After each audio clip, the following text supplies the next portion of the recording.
Akala ko maasam to. Maasam to.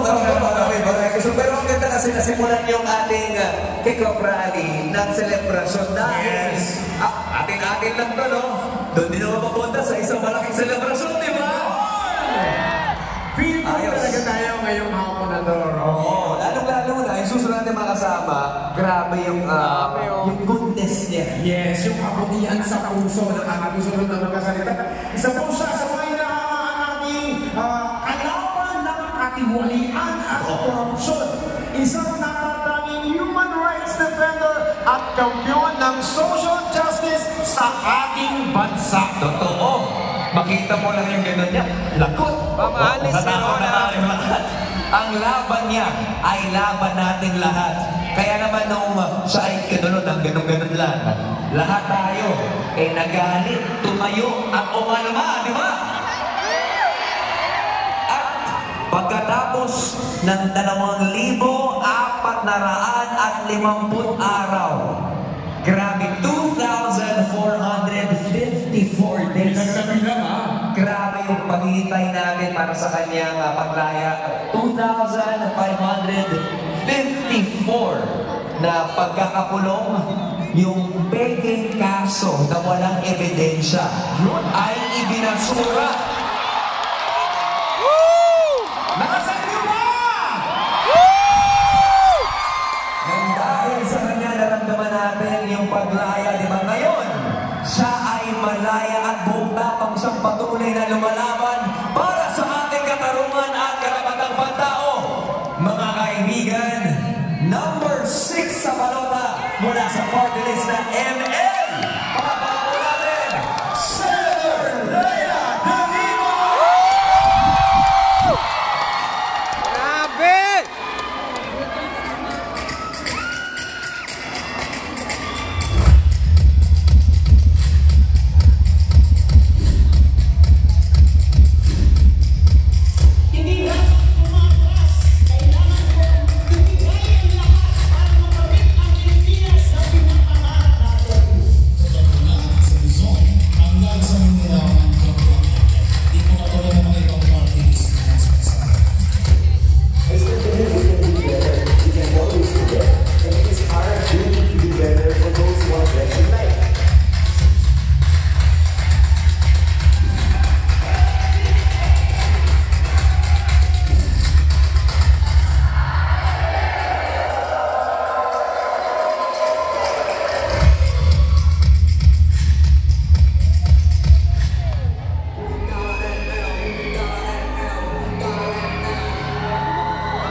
Andito pala!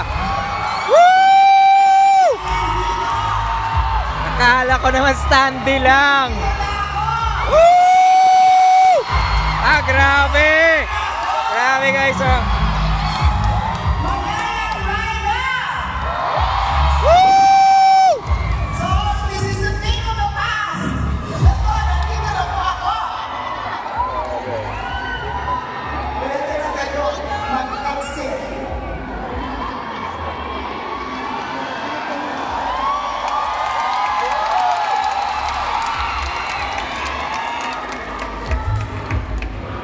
Grabe.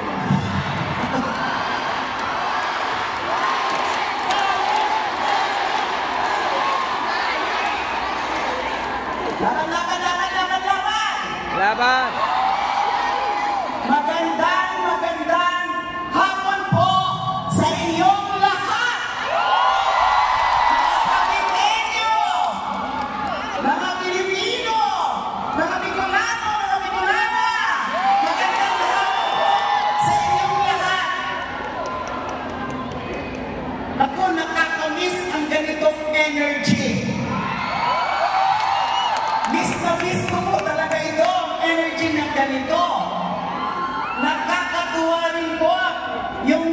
sigawan at palapakan niyo.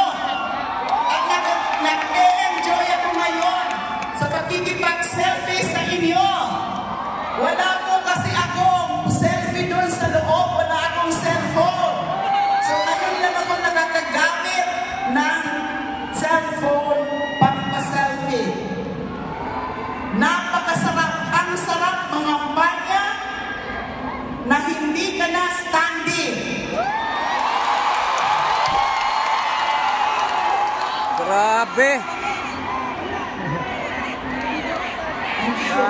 Grabe yung energy dito, guys. Galing ko lang po sa Bicol. Nandun po ako kaninang umaga sa aking bayan, sa Irigas City. Ngayong first day of the national election campaign for the senatorial and party list candidates, nakasama ko po yung mga kababayan ko. Kasi nga po, matagal na rin po ako nilang hindi nakita.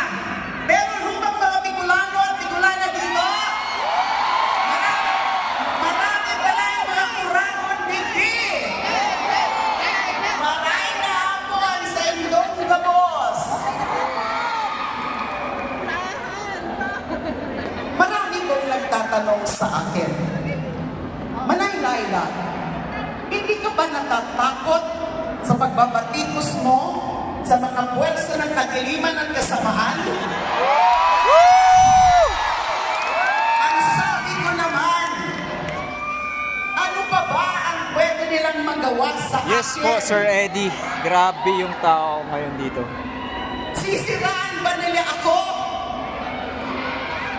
Superman Shea, sobrang salamat. Ang aking pagkababae? Miyam, thank you, MCB. Ipapakulong ba ako nila? Ma'am Loretta. Nagawa na po Shout out nila from yan sa Hong Kong. lahat sa akin. But you know what? Nandito pa rin ako. Nakatayo pa rin ako. Ma'am Cheryl.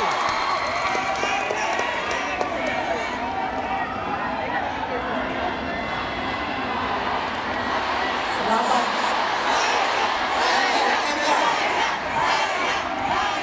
Malaking pasasalamat ko po sa inyong mga nagdasal para sa akin. Answered prayers po talaga. Marunong ang Diyos. Hindi ako pinabayaan ng Diyos. Nung nakakulong pa po ako, lagi ko pong iniisip, hindi ako pwedeng yumuko o sumuko. Grande Hindi dapat Lea. ako manahimik. Hindi dapat magtagumpay yung mga sinungaling at mga mapang-abuso. Alam ng Diyos na ginagawa ko lang yung tungkulin ko. At alam ko na darating ang araw na sa wakas ay makakalaya ako. Hello, Sir Dream. At nangyari Sir na Jojo po Jestro, yun. Ma'am Cheryl. Shout out. After almost 7 years, or 6 years, 8 months, and 21 days to be exact, or a total of 2,454 days, pinawalang bisa po yung mga kaso sa akin.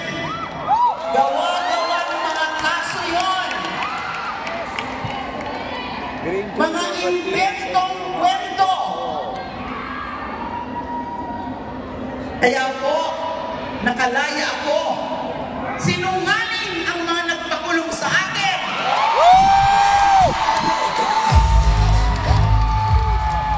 Sila po dapat ang ikulong.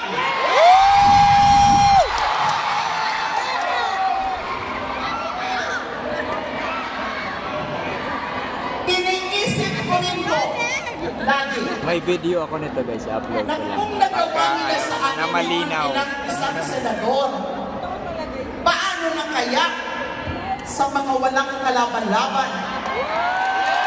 Diba? Paano kaya si Kian de los Santos?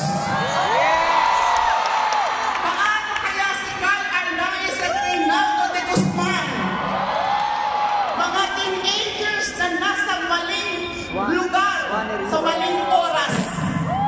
kasi CCTV. Si Micah Magdina, 3 years old lang.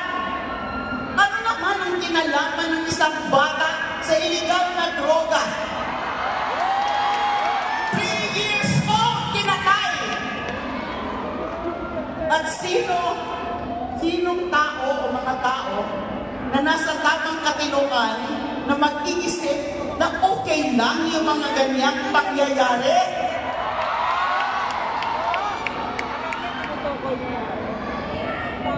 Hindi, di ba? Hindi ah. Kaya, malinaw sa akin, Lang yung pinatay. tuloy ang laban.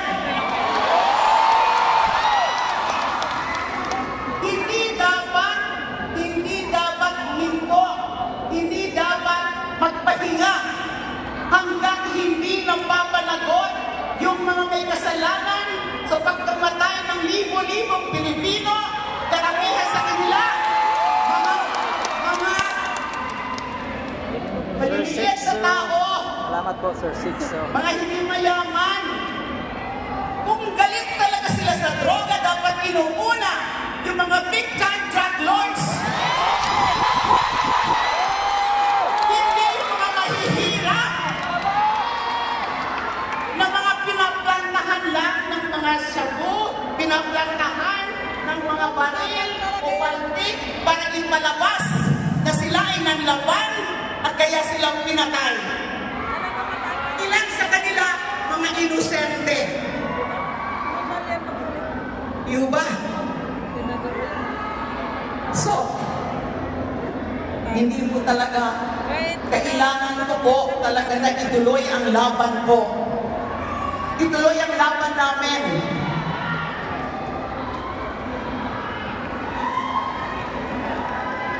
Nako, Bakit pa na mo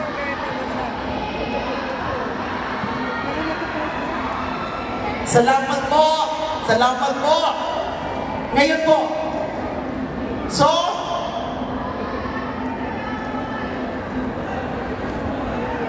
sawan-sawa na ba kayo sa mga abusadong politiko? Napipwisit na ba kayo sa mga lantarang pagnanakaw sa pondo ng taong bayan? Napipikon na ba kayo sa mga leader na nagpapasarap? Habang namamatay, nagugutom ang mga pangkaraniwang Pilipino?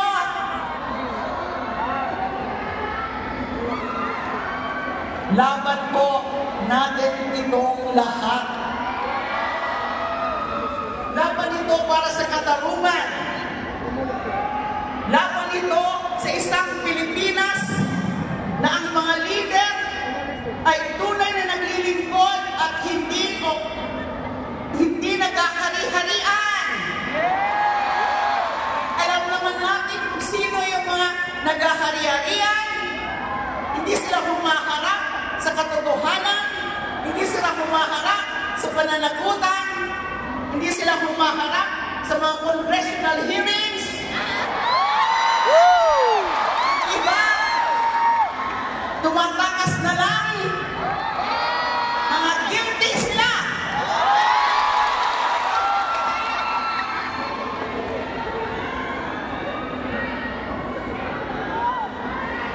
Sama